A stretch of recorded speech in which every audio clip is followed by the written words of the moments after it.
to Beyond the Gate, our Full Metal Alchemist Brotherhood podcast. I'm Megan. And I'm Meg. And we have a special guest today. Would you like to introduce yourself?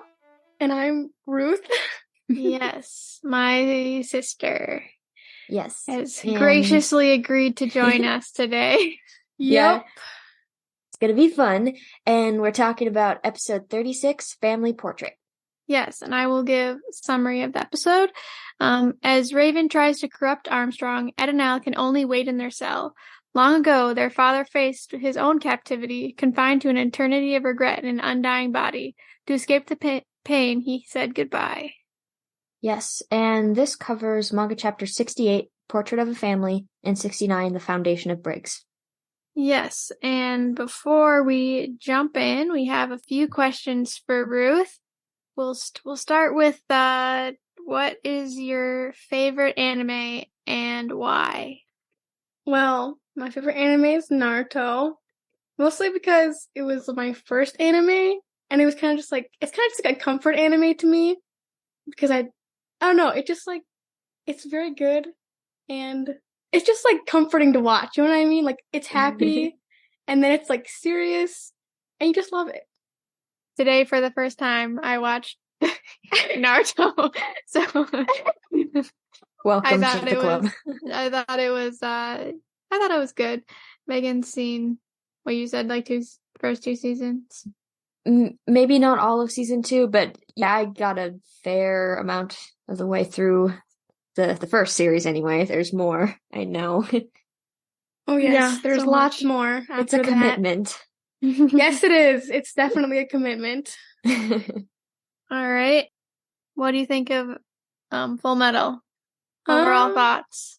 It's like, my overall thoughts were like, I really liked that it could like have like some very serious topics in the show, but also like be just like funny and, you know, like just have a good time at the same time. You know what I mean? Like, It was kind of like there was a time to like be serious and there was a time to like have fun. That's why we like it too. Yeah. And then who is your favorite character in the show? Well, my favorite character is Olivier because she's just a complete baddie. She's so awesome. I love how you put that. Yes, she is very awesome. Cool. She is. She just like does her own thing, and it's awesome. She's, I think that's Max's favorite character. That wasn't Olivia's favorite character. She said Mustang at first, and then she also said the Armstrong siblings. Okay. So becoming her favorite. Okay. Sensing a theme here. Everybody loves Olivier. Generations in your family. Yeah. That's true. Not me though. Although I do love her. She is awesome. Yes. All right. With that, we can jump into the episode. So we start out with Ed and Al's father, Hohenheim. We hear him like saying a bunch of different names. He says like, sorry, but I have to use you, and we see him like touch his chest, and then like, yeah, blood like spurts out and like seeps into the ground, and it's kind of like, okay, what's happening here? His fingers just sank into his skin like it was putty. That was disgusting. And then you like see that like after that he just like completely fine, and you're like, okay, what the heck just happened? None of this makes any sense. Yeah, I don't think we've seen him do anything like that before, right? I can't. Yeah, this is like the first time, which I just forgot about until now, because like obviously we know, and he's like in the middle of in the middle of nowhere, in like the middle of the night, and you're just like sketchy, doing some blood ritual. He's a bloodbender. Yes. And then we go into the past, and honestly, this is like low-key one of my favorite parts of the whole show. You didn't stop smiling the entire time we watched that. I don't know why, but I love anime babies. They make my heart melt, and I just want to scoop them up and hug them and kiss them, but I can't because they're on a screen. Anyway, so we see baby Ed and Al sleeping in a bed, and Hohenheim is watching over them. And Trisha's there, and she's like, "You can touch them, and he says he's afraid to because he doesn't want the monster to spread. And then we hear him doing like a little voiceover of, we get the sense that, we just saw his body's not normal. And he has justified staying in it, because basically he says like he wants to live because there's so much to do, and that death, and he's watched all his friends and stuff get old and die while he hasn't, and he's been okay with that because death is part of a larger world, basically. But he calls himself a monster, and Trisha does not appreciate that. And she ambushes him with a family photo, which is also, again, so adorable, because baby Ed and Al are there, and Ed, like, goes up to him and just, like, stares at him, and Trisha's like, pick him up, and they take a family photo, and I don't know, Ed especially in this scene, like, my heart. Well, it's so cute. Like, you picked him up, and Ed is like staring at him with little like puppy dog eyes. Yeah. And then he gives him like a big smile, and then we see him like kicking his legs. So I like having both my legs. Yes, we gotta post that meme. Yeah, I will try to remember it too. I think what killed me though was baby Al, because he had a little pacifier, and you just see him like sucking on it when he's being held by Trisha. Honestly, he seems like a chill baby. And Trisha's like, one day I'm gonna be old and people are gonna think I'm a monster, but enjoy the moment that you're in now. And she's like, you're not a monster. And they take a picture, and she's like, everybody smile. And then we see Hohenheim crying in the photo. Oh, you have one job, buddy. Yes. And then we see him outside fixing the boys' swing. And we hear him say that he wants to grow old with his family. He doesn't want to live in this, have this body anymore. And he tells Trisha that he's leaving and to wait for him. And a side note, Hohenheim probably should have died when he fell from the tree when he was hanging up the swing. Because in the manga, it looks like he fell on his neck. And it just reminded me of the book Tuck Everlasting. If you've ever read it, it's basically this family stumbles upon the fountain of youth, and unwittingly, they drink some of the water, and then they realize that they can't die. And one of the ways they found out was one of the kids was climbing a tree, and he fell from a height that should have killed him, and he was totally fine when he got up. Yeah, I was thinking that when I saw him fall, I was like, probably should have been dead, but nope. And then Hohenheim is leaving, and he doesn't want to see the kids because, understandably, if he saw them, he doesn't think he would. He thinks he would cry and like not be able to leave. But then they're awake, and it's so cute because Ed is taking Al potty like a good big brother, and you just see that Al is like clutching Ed's shirt, and also he's wearing slippers, and I just died when I saw that. This is gonna be like the longest time that part was like so adorable, but like kind of heartbreaking at the same time. You're just like, oh, they're so cute. You're just like, but they're never gonna see their dad again. Leave them. Right. And they don't know. They have no idea what's going on. But like, I think that's a moment that like sticks in Ed's mind forever. Like you can even like see it on his face, like as his dad leaves. Like. Mm-hmm. He's going to remember that. Yeah. Yep. And then we see Hohenheim back at the fire, and he says, just a little while longer. And then we don't see him again for the rest of the episode. Because now we're back at Briggs.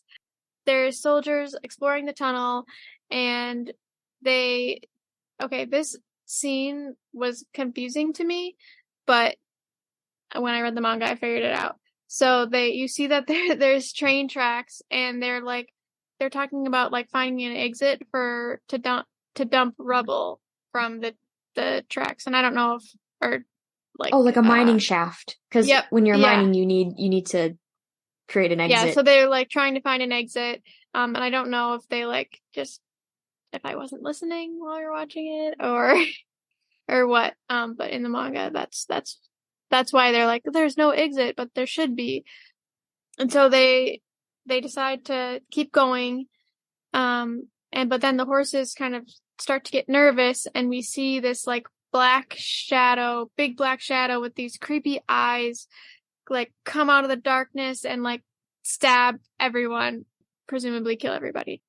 And then we go back to the last scene of the last episode, where Raven and Olivier are talking about the immortal army, and it's so creepy. It is, though. It's like, back off. Yeah, Raven is like rubbing Olivier's hands. And he's talking about the army and like how they're the chosen ones. And Olivier is very mad. Like you see her internally being like, I want to kill you.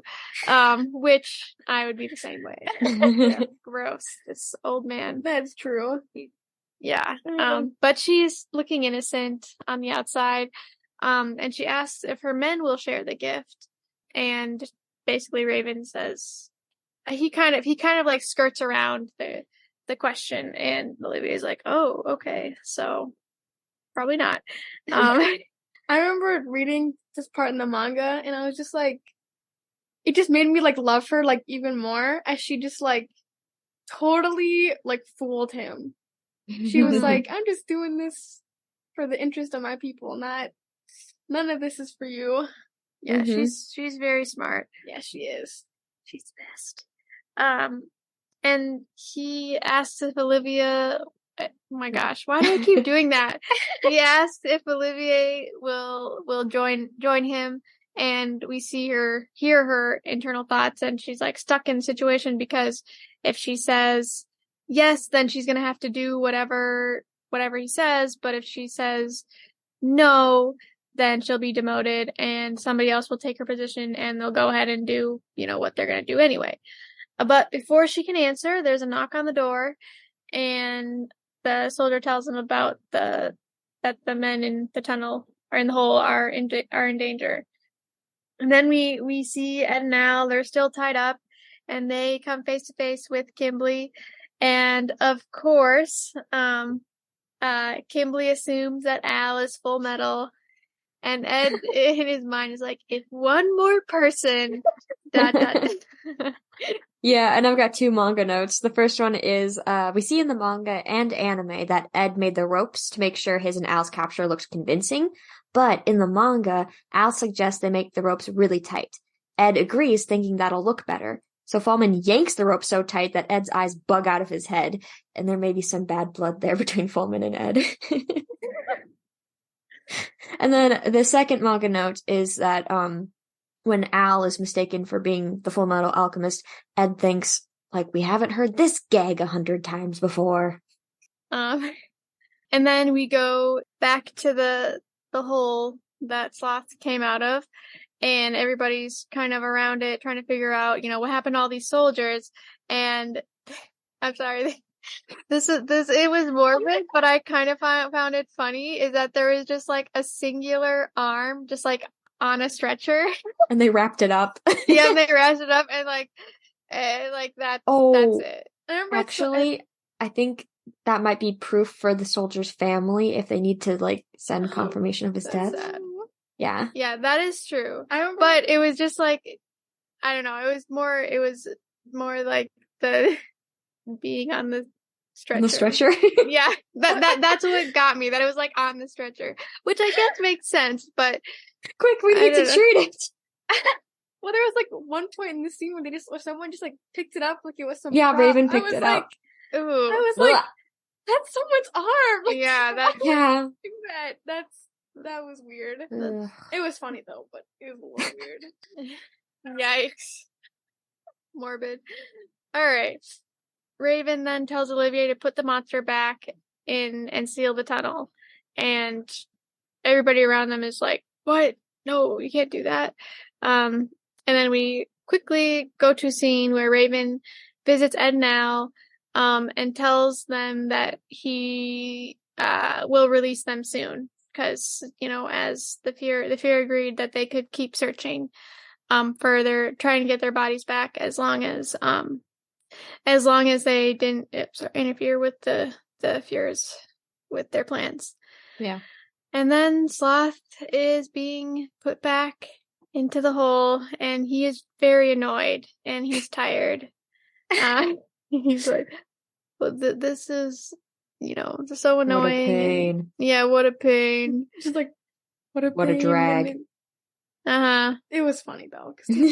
I know. He's, even though like we don't get to see too much of him, like he's an okay homunculus. Because he's honestly he's kind of relatable. Well, relatable, but I don't like him as much because of the fact that he's sort of mindless. He doesn't think for himself, so I view him a little, in some way, I guess my mind just views him a little less than human. Like the other homunculi have personalities, and he's just kind of there. Mm-hmm. Yeah, I can see that. Which is probably why he doesn't have too much screen time. Yeah. He's not like the most interesting villain. No. Then we see Marco and May, and Marco is trying to decipher the notes, but he can't because it's ancient Ishvalan. But he says that Scar might be able to decipher them because he was an Ishvalan monk. And then they're worrying about, why isn't Scar here yet? But he is. We see that there are soldiers that have spotted Marco and May, but Scar is right behind them, and he knocks them out with like a single hit. Karate chop to the neck. Yeah. Yes. Very, very impressive. That's testament to his jacked arms. As that'd be like in true Scar style. Yeah. And then he takes their coats from them. Yeah, he does. He steals their clothes. And then we go back to the hole at Briggs once again, and the soldiers are putting cement over the hole.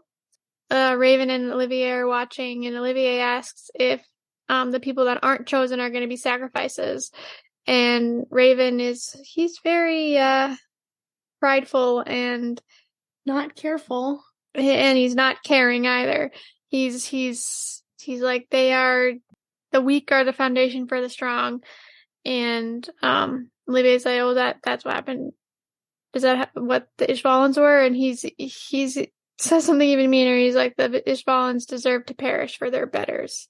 It's like, ugh, this man is terrible. But we leave them there, and we see Kimberly and Major Miles talking, and Major Miles confronts Kimberly about how did he heal so fast, and why was he released from prison? And Kimberly is like, none of your business. I don't know. I thought for some reason that kind of made me laugh a little bit, because that's like something that like a child would say. None of your business. Like, and that's exactly what his voice sounds like too. Kind of is though. None of your business. And then we go to the best scene of the episode. Raven is once again being gross. He's like patting Olivier's shoulder in like a weird way.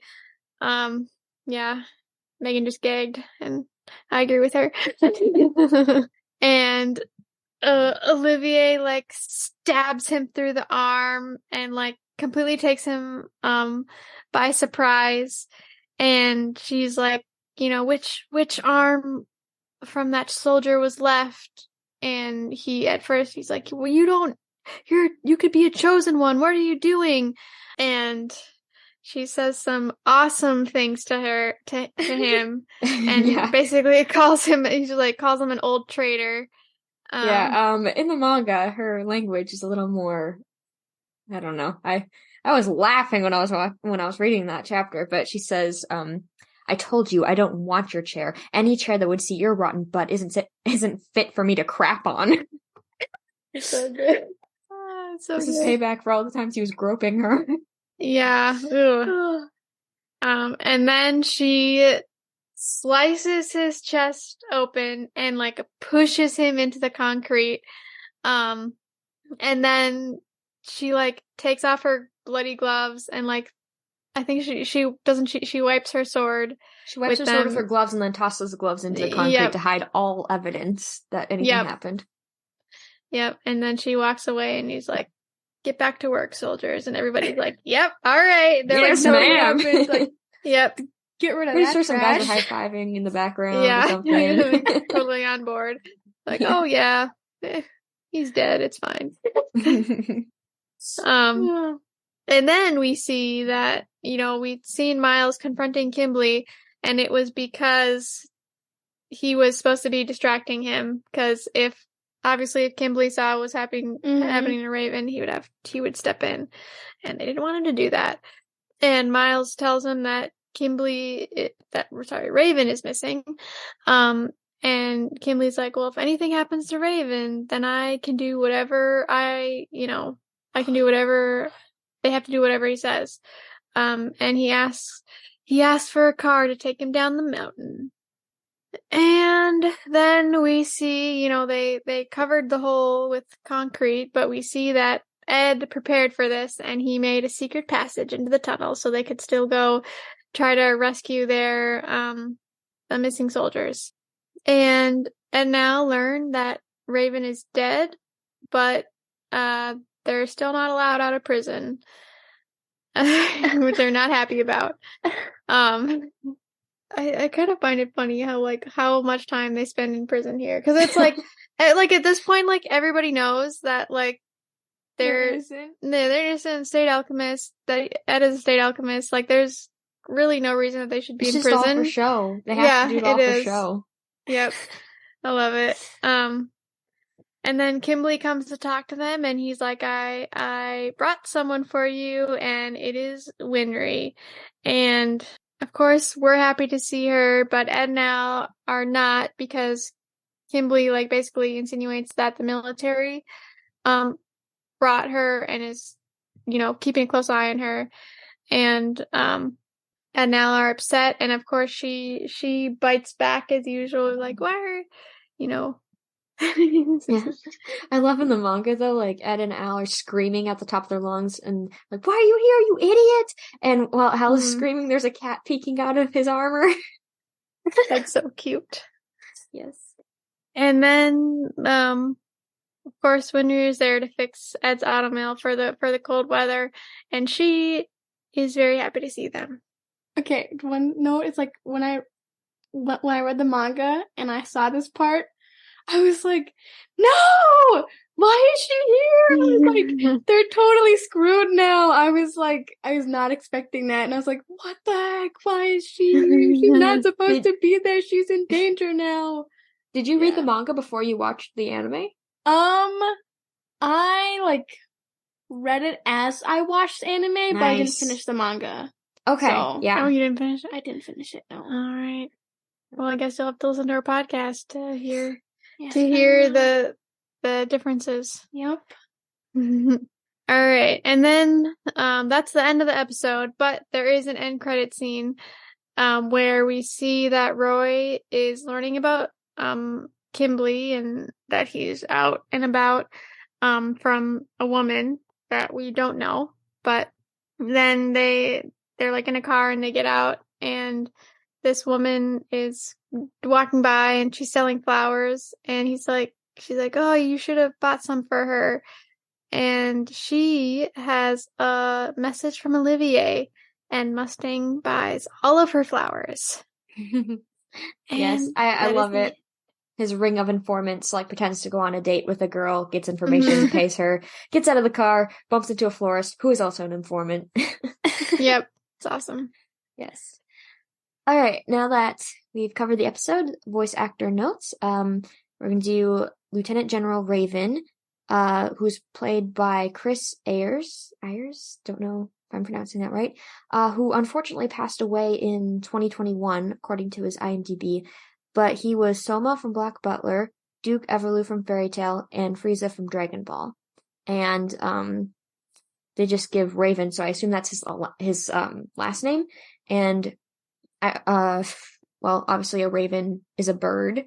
I mean, it could refer to the color too, like raven black, but I assume it refers to the bird, which is a bird of prey that is known for being a bad omen. So I think that's very fitting for him. Yes. Yep.